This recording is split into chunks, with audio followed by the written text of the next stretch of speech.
Hello, I'm Brittany with Creation, and welcome to our virtual experiences featuring Ruth Connell and Lotte Verbeek. Just a reminder that the top tipper wins 10-minute one-on-one video meet and greet with Ruth and Lotte right after this panel is over. So make sure your top tipper information is updated with your current email address. To do that, look just underneath the Stage It window and you'll see a top supporter rewards. Scroll to the bottom of that section and then click the green complete your top tipper information. If you'd like to tip, click the green tip button on the bottom left corner of your Stage It screen. Without any further ado, let's bring out these two wonderful women who are not only talented actresses, but also great friends, Ruth Connell and Lotte Verbeek. Thanks, Brittany. Hello, everyone. Hello. Hi, Lotte. Hey, Ruth. How are you? Hi, I'm good. How's Europe? Good. Europe seems to be doing well. Currently chiming in from the south of France. It's a hard life. Yeah. I mean, somebody's got to lie by the pool, and you know. Are you wearing a mask by the pool, or is it okay? Only underwater. You know. It's true. So I'm in the south of France. It's true that and we weren't quite sure when we got here from Holland because the rules are different in every country. So it's kind of confusing when you're traveling, and they tend to change every day. So, you know, and people even at airports don't always know the latest. So when we got here, we only knew that masks were mandatory on the streets because the pharmacist told us. They said, oh, we're going to get fined if you don't wear one, and you will get fined on the street. But then not everybody knew because there's people coming in and out and things change. So it's, I don't know, but now we know. So we wear masks on the street and in restaurants you wear them, you know, when you walk in, then you sit down and you take them off. So what's it like in LA currently? You know, it's different, I think, to when you left. I think a few more things are open and all the restaurants have like panels and screens. And I did go and meet my friend Nadia this week at a picnic table about 20 feet away from anyone else. So we were out and the waiter was like, had a shield and a thing and a thing. And, like, you know, it's interesting, right? But everyone's doing their best. And it was just nice to get, again, to put some makeup on like I have today to see y'all, to like wash my hair, have to like appear somewhere. It was so nice. So I'm really glad to do this today. We should probably answer some questions. I know, let's do that. Hello, questions. Hello, people. Hello. So cool. Okay, so maybe let's, yeah. What's it like working in Scotland and the UK versus US and Canada? This is from Skylar, who I've spoken to one-to-one. He's very nice. What's it like working in? So Lotte, you've probably worked in Scotland more than I have in the last 7 or 8 years. So here you go. I'll tell you what it's like to work in your country. Thank you. I'd love to film in my country. It's been about 20 years since I filmed in my country, so please inform me. I mean, I will say it's lovely. The people are I find the Scots very warm and very lovely. And I mean, Outlander has a very professional crew. They're just amazing. I always enjoy it. Yeah, I mean, the men love walking around in shorts, rain or shine, freeze or, you know, sun is never really the case, but, you know, they like walking around. I don't know. Why do they do that, you think? Do they want to think that they're made of Baltic, that's what we say. Unless it's Baltic, unless there's just like painful, it's like, oh, we can wear something, you know, and get some light on our bodies. I think that's what painful. I know. You acclimatize. You do acclimatize. And I love that you go to that. You sometimes you'd be in Motherwell or wherever you'd be in Scotland, and you'd like phone me from Scotland, and like I'm in Los Angeles. You're like the Royal Mile, and I'm like, oh, how is Scotland? Yeah, I know. I will say I did a lot more theatre in Scotland, and I've done a lot more on camera in America. I'm trying to think what the differences are. You know, actors are actors. wherever you are around the world, and that's what's kind of lovely. Mm. And wherever you are around the world, the chances are you might know somebody who knows somebody. Yeah. Like you work with John Bell. Yes. Yeah. And then Lotte's talking about John Bell, and I was like ringing a bell in my head, and I go back and I look through my photographs, and I've got a picture of me and him when he's 13 in London. We're at the Oh, film I festival. remember that. That was great. It's such a small, like our community is such a small community, which I sort of love. Wherever you are in the world, Yes. it's True. to be True. very safe, I think. Okay, it's Michelle, whoever Michelle is. Hey Ruth, my name is Car. Oh, I'll ask you the question. Hey Ruth, my name is Duncan. When you would chant the spells, what language was it? Did you know it, or did you have to learn it? I have to learn it, and it takes me a minute. I've done spells in Latin. Ooh, I remember that. Yes. Yeah, and spells in Latin, Polish, African, and I have done spells in Scottish and Irish, but also in Italian. And when I had to do my recent spell in Italian, which some of you will know from the gag reel, because I didn't say Volvo, I said vulva instead once, and the boys, there's a 5-minute gag reel about it. But actually what I did was, because Lotte was in Italy at the time doing a course in Italian, so what I did was send you the script and you recorded it for me. Yes. Yeah, so I have all kinds of help, and then I think I've done the same for you, the opposite with Scottish. So yes. we mix them. I wonder why they never asked you to do one in Dutch. I mean, it's such a lovely lovely language. Super fine language, which is one of my favorite in the whole world. Super fine. Okay, Lotte.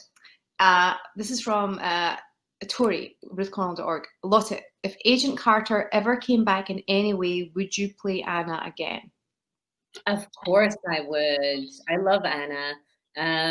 Yes, my lovely Hungarian character in the 40s. Yes, I loved her. I mean, because I shot The Borgias. This is before we knew each other. You know, this is way ago. I shot The Borgias in Hungary, and I fell in love with Budapest, which is a gorgeous city. So I spent 3 seasons there, 3 times 6 months.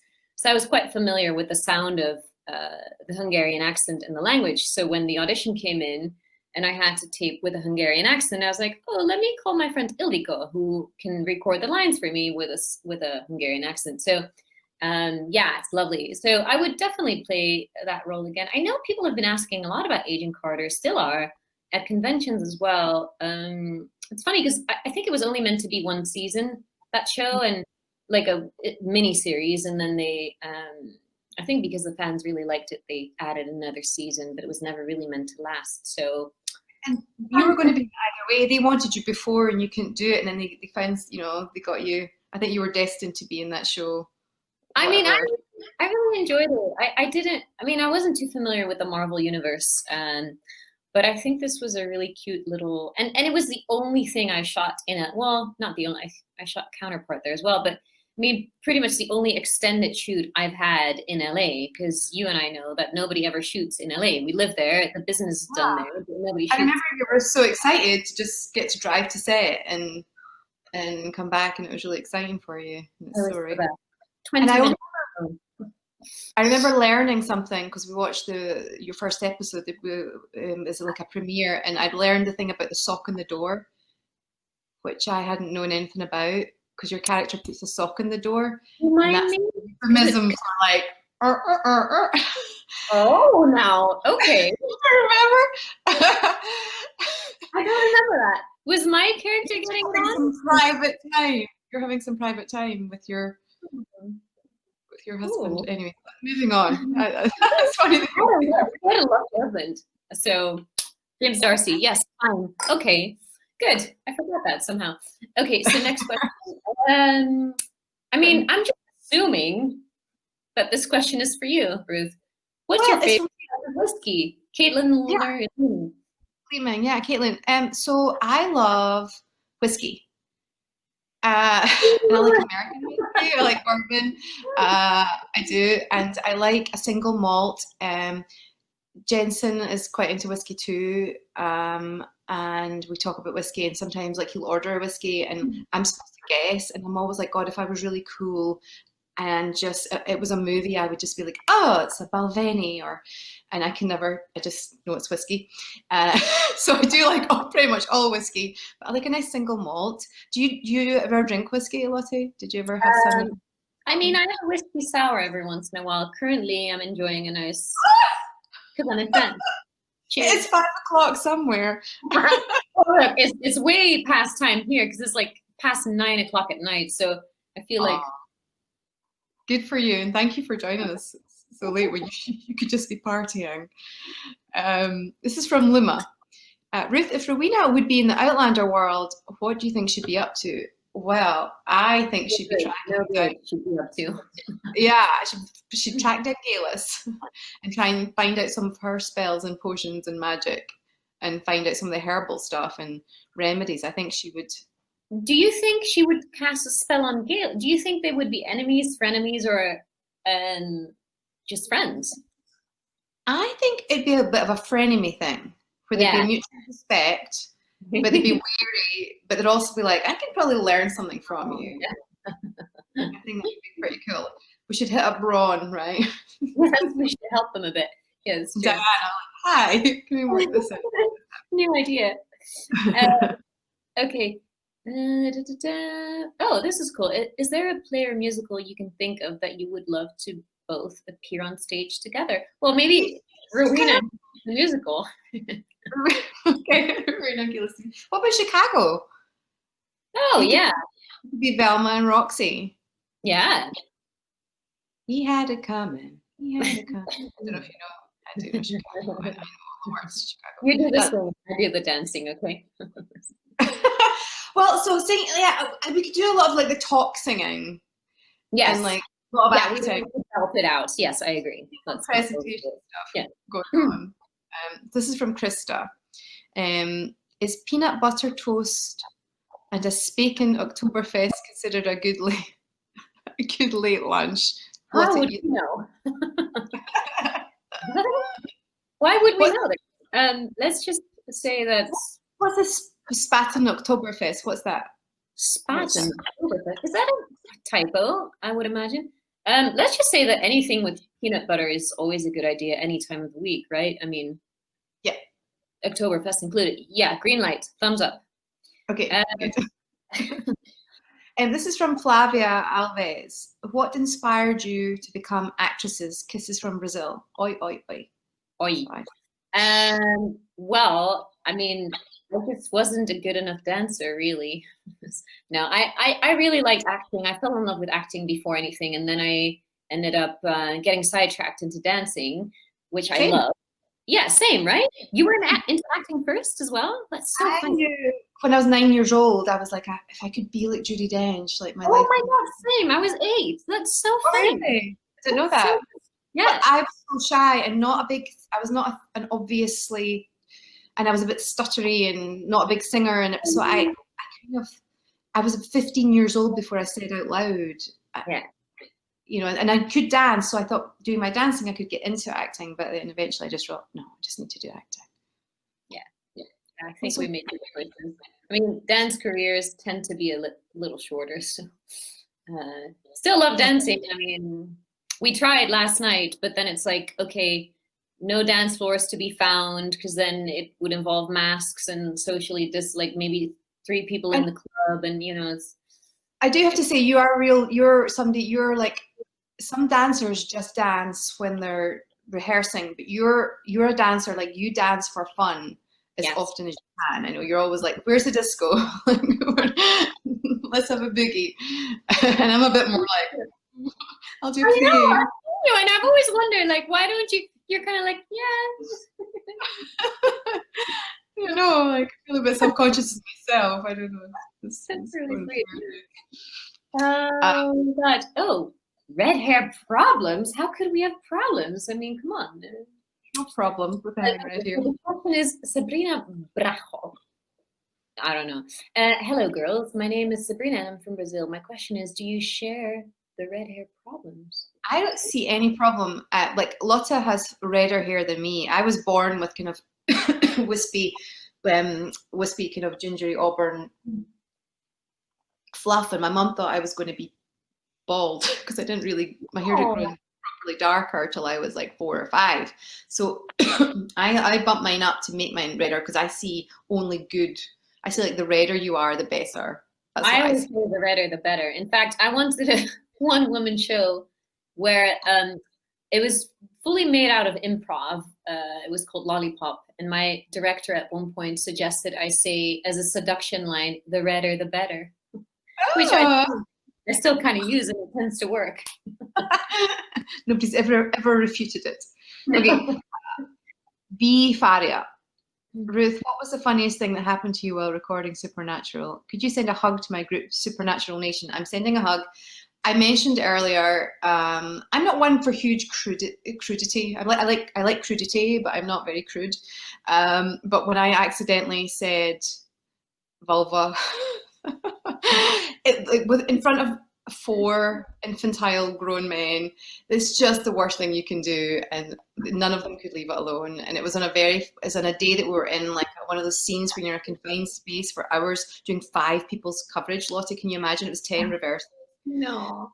And it was just, we were hysterical, and Alex couldn't get his words out, and I said it to Misha, which was a mistake in Jensen, and it was just, that's and there's a 5-minute gag reel. You should Google it and see how. I mean, the heat coming off of me from laughing, and I'm very professional, and I was so embarrassed that they took them 6 years, but they broke me. And so, how can we find this gag reel? If you Google Ruth Connell, vulva. I mean, there it is. Okay. I can't believe.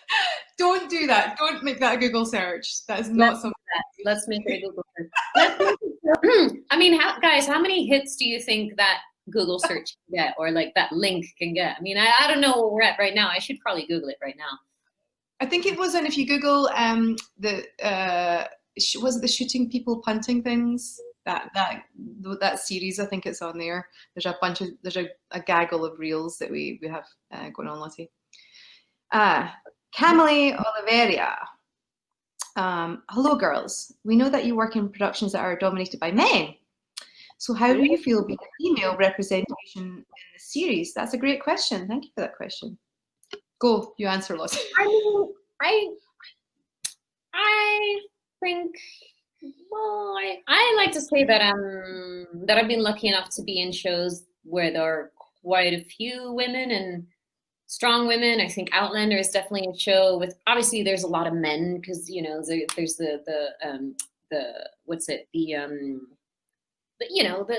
the Scots. What are they called again? Highlanders. Is that Highlanders? Yes, the Highlanders. So there's a lot of men, of course, but I do think the female characters are, because there's a female author, Diana Gabaldon, is obviously has made sure that there's interesting female characters and they're strong women. Yeah, so and I think really the landscape is changing quite a lot, and and I don't think we are the kind of actresses that would be in the sort of shows that are completely male dominated with no single, I think we're both lucky enough to play interesting female characters. But it's a good question, because that obviously needs some work still in the industry, let's be honest. It is.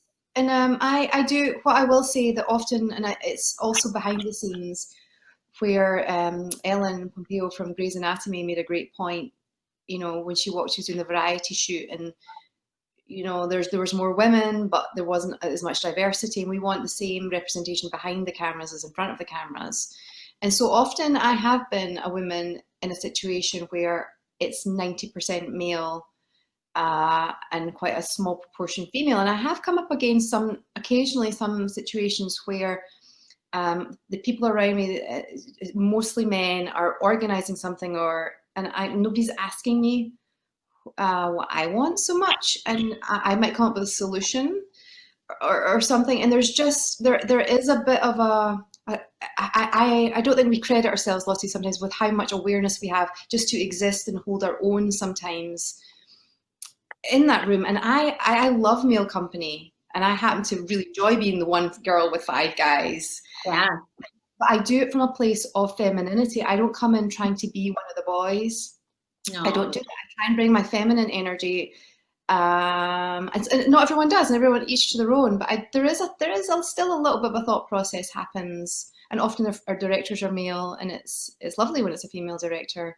So there is a dynamic that happens, but it's not always bad. Sometimes it's enjoyable, but for me, it is a little bit of a thought process at times. So what would you, how would you then, if you, for example, have a creative idea, a suggestion for a scene where you feel like they're not necessarily asking you, but you do have a certain idea for the scene or for the line change or whatever, how would you go about it if you feel like there's a male director or I've been in like, for example, in a theatre show before where it was a male director, male assistant director, male composer, male choreographer, male lead, second male lead, and I'm there. And I've seen them discussing a prop that's mine. It's a female, like the female's prop. And one of the guys at one point noticing, and that was lovely, he then proffered it. So what I sometimes do on a set is, and this is just me as well, because I'm quieter sometimes on set than I am in life maybe, but I will go to the director on their own. And sometimes it's easier to hear. But the fact that we have to think about these things is telling. But I will sometimes go to the director on my own, hey, and I'll say to one of the actors, and then sometimes one of them bring it up in the group. But occasionally I have gone, when I feel really confident, I have gone, why don't you do this? Why don't we do the box beneath my foot and I'll step up on my own, where there's people are trying to work out doing it around me. Like I've actually done that. Different things work, and I do think people are very open, and sometimes it's up to us to be more confident and to I feel like you're very confident with offering your point of view. Sometimes I ask you for advice about things like that. Because I never even think about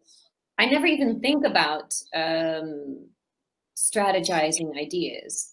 So when it comes to, and I've been lucky, if I think of more recent situations where I played the female lead, I mean, they only have one female lead, so, they kind of have to listen. So I don't really think about it. So I just say the idea, and sometimes maybe later I realize, oh, I hope I haven't undermined anybody's, but then everybody has a mouth, they can speak, so can I. So, I don't even consider it a problem.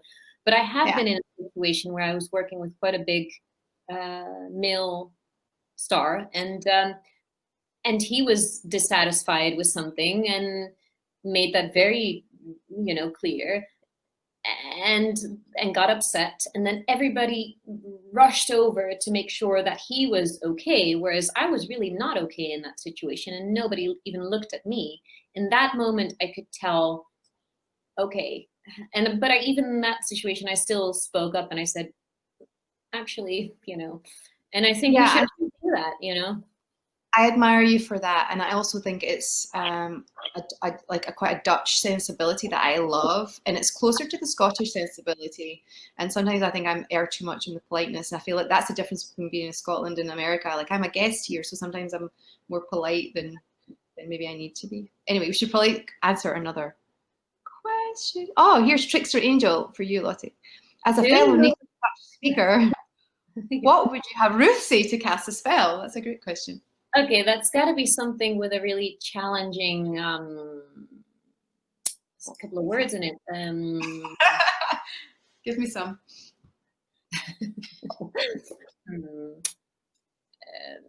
Scheer je als de donder weg met je rode haren. Sorry, the connection's not very good. Can you say that again? Sure. Scheer je als de donder weg met je rode haren. Very good.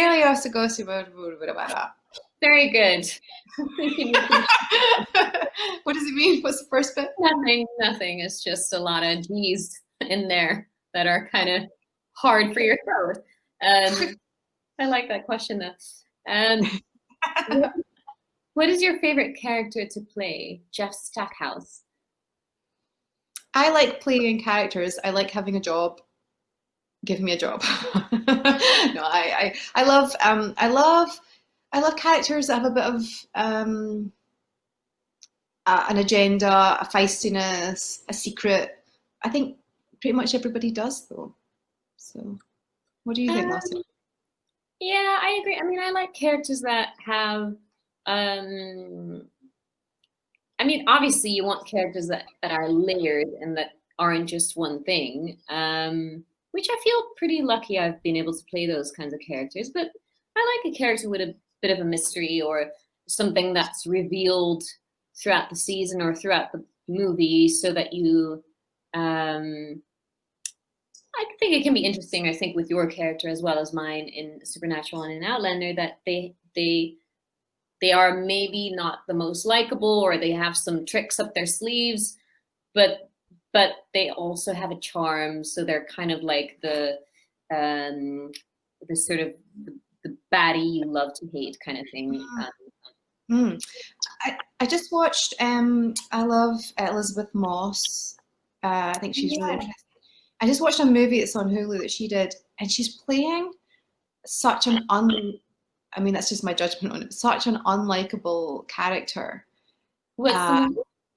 I've just forgotten the name of it. She's playing a writer who's fairly unhappy, and she sort of does it quite relentlessly. And I've not really had to do that before, because like you're like I tend to get characters that have there's a bit of life or light or vice or something enjoyable, or I find that in them. But I think I'd be interested in playing somebody pretty relentlessly unforgiving, just as an experiment, you know. Just I think that's what we're seeing more is when we're being allowed to play these characters where it's not about being likable, like Little Fires Everywhere, things like that, where both characters have there's something difficult about the characters, and to not be likable. And I think it's it's interesting that those roles are coming up more.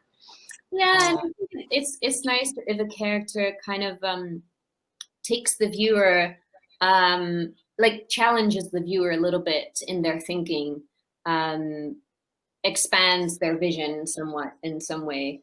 I know that's quite ambitious because we also just want to work, but you know, if you're really asking what is an interesting character to play, we always say meat as actors, right? That there's got to be some meat on the bone so that you get to really like dig in, and that it's not just one dimensional or one color or one layer. Yeah. There's more and more good parts, I think, more often on TV, so that's what's exciting right now.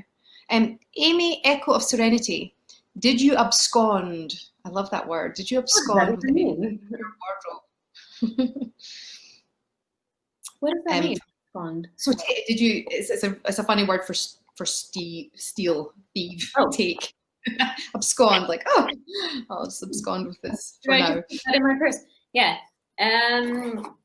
Abscond. What did you abscond? That's it. Because Lotte, how many languages do you speak? I speak 5 currently. And you're always like that. You're like, oh, what's this word? And it's like your vocabulary is amazing, and you're like, oh, and then you'll find it out in 5 different languages. I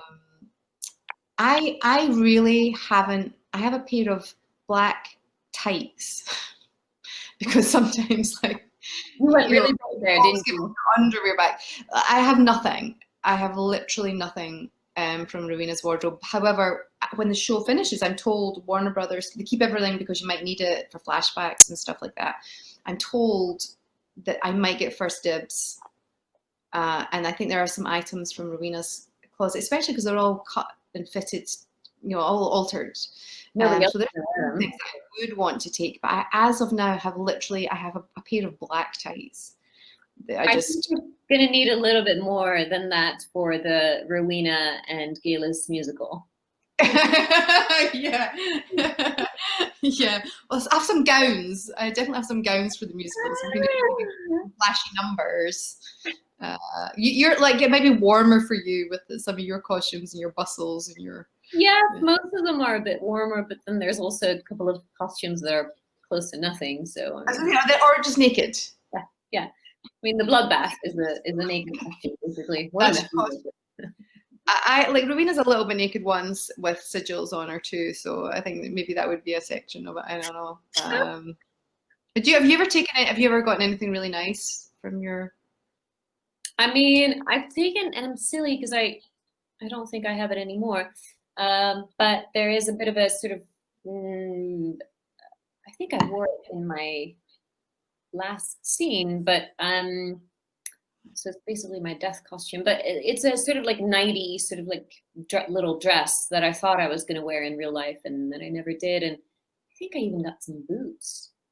But yeah, I mean, Geillis had really awesome costumes, but yeah, most of them are quite heavy and big. And I also, I mean, I don't know if they do this for Supernatural, but with Outlander, there have been costume exhibits around, you know, the country and different places. That really makes sense for Outlander, with all interest in Scottish culture and the fact that it's a period piece. Supernatural, it's like there's a lot of plaid shirts. There's a lot of men in plaid shirts. Oh, So okay. Nice. so You have interesting costumes, though. You have dresses and all. yeah, and I feel like when I came on the show, I'm not like, because I'm not American either. They didn't put me in kind of like lady dresses, and Kerry, who does a wardrobe, we had a lot of fun. You know, I feel like I was kind of unusual for Supernatural, and it'd be like, and it was a different kind of shopping that they would do for Rowena, and so, and I'd be like, you know, more eyeshadow, more sequins. I was really disappointed one time. They found this outfit for me for Rowena, and it was like a head to toe black sequined thing. It was amazing, and we couldn't use it because we needed a double in case blood got on it, and there was only one. Yeah, we had that problem. Just buy it. I know. So with Outlander, the first season, so Terry came in with these shoes. She's like, so what do you think these, you know, what do you think she should wear as shoes? And it was very much a cooperation where we both, you know, were just talking about ideas. An amazing designer she is. And so she said, what do you think she should wear? And I said, well, I mean, obviously she has to wear red shoes. And she goes, I have a pair. And she walks out. She goes, don't move. I'll come back. She went away for like 10 minutes to, you know, walk around the whole workshop. She came back with this pair of red shoes that are now quite legendary. And they're featured too. Like there's a scene where I'm sat with my feet up, and you see, I think the shot starts on the shoes. But they're red shoes, like pointy little, and I put them on and they fit perfectly. They were just so perfect. And she did that thing which no costume designer should ever do, but she just couldn't resist. She said, I only have one pair. I mean, there always has to be, you know, what do you call it? The hero pair and the other one, right?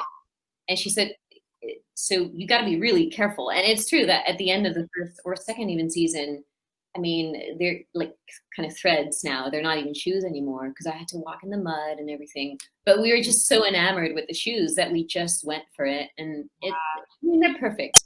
But it's like that dress, and you're like, oh, can we just please? I know, I still wish for that. I had red boots that were featured, and then they didn't give me them or anything. But what I did was I went and bought my own pair. I sometimes do that because they do find me such cool things. Okay, Sam Winchester's hair. So do you know Jared in the show with the long hair, that there's a whole... Okay. If you could act on any other show, what would you choose? Any other one? No. I'll take any show. No, I don't know. I mean, what have I been watching? I mean, I think you're exploring more other shows than I am. I mean, Succession. I just adore Succession, and there's so many amazing shows. Handmaid's Tale. Right. Gosh, now my brain's going blank, and there's just so many amazing shows. I'm loving I May Destroy You. I think they could have a cool Scottish character comes into I May Destroy You. Are you watching that? Please, you should watch that. Oh, it's so good. So good. I made Those are mine. Okay. I mean, I would love Outlander. Season 99 or whatever they're on. Yeah, exactly. They'll keep going for a while. I would love to be on. Oh, you know what I would love? There's this French show. I think you've seen it. Call My Agent. Yeah, you told me about that. Yeah. 10%. It's about a talent agency in Paris with some very snob agents and some, you know, eccentric clients, and it's very fun. And I would love to do something in French. So I was going to say, because you've worked in Italian, you've worked in English, Scottish, American, Dutch, but you need to do that. You need to do French. Yeah, that Come needs on, you're slacking. You're slacking. I know. I mean, I'm here for a reason. I'm plotting it. Some, you know, way up to, yeah.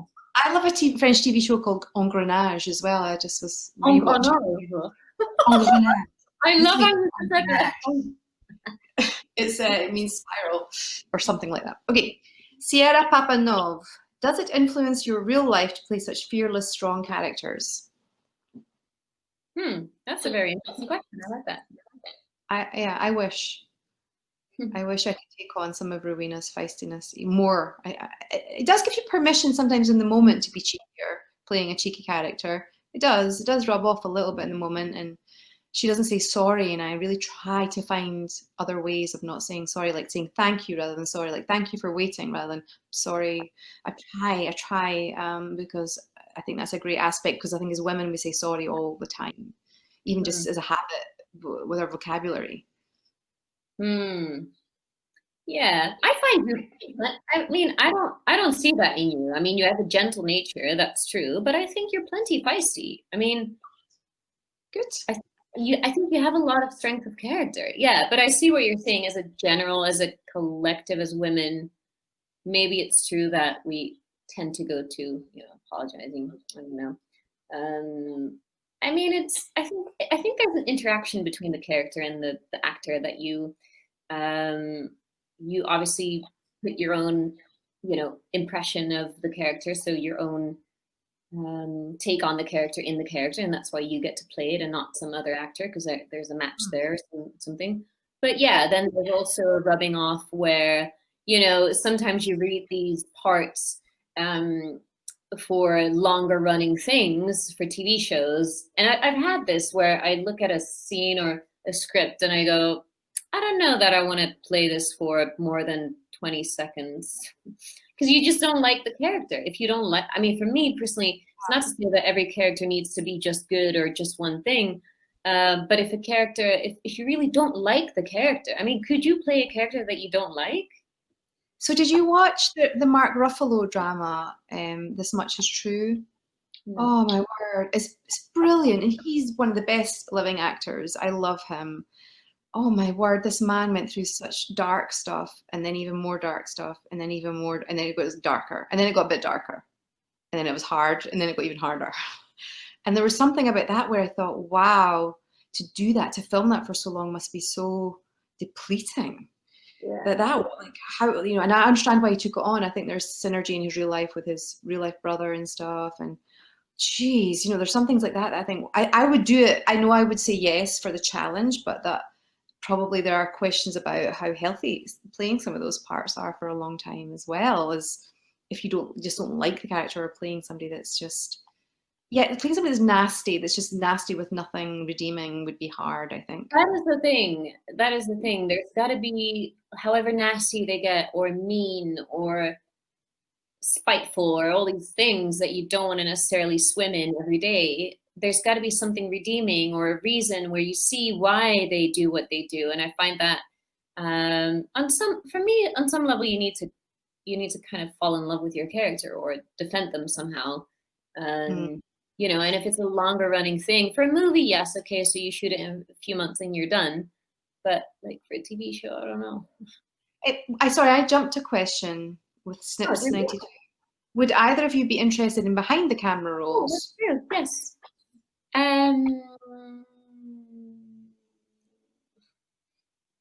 I don't think I would be.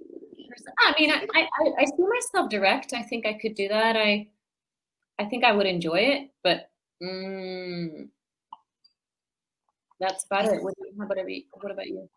I see myself, and then the reality of how hard it is also comes to me. My friend Erin, who's on Gotham, she's directed a couple of episodes, and, you know, and she's the right temperament to be a director.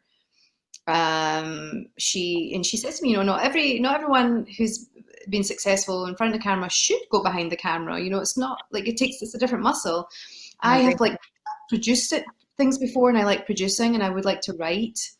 And I think it would take me a bit more confidence technically to be more of a director, because I don't like, if I have a crew, or like when I used to teach ballet, if there's one person unhappy in the room, I'm like, oh, what's wrong with that one person that's unhappy? And I think you have to be a bit a bit tougher than that if you're directing, because you're going to have to make some people unhappy with some of your choices. So Yeah. I see that it's a lot of stress as well. TV directing is really stressful. As Yeah, and I think any directing, because I mean, I've seen directors sit there, first-time directors, especially in movies, where you're having a conversation with them, and in that 10-minute span, 15-minute span, at least 5 people come up asking questions of what they want. So they have to decide at the spot which color of this and which shape of that and how long it's going to take, and it's just they have to make so many decisions, and I would find that quite overwhelming to have that much, decision making.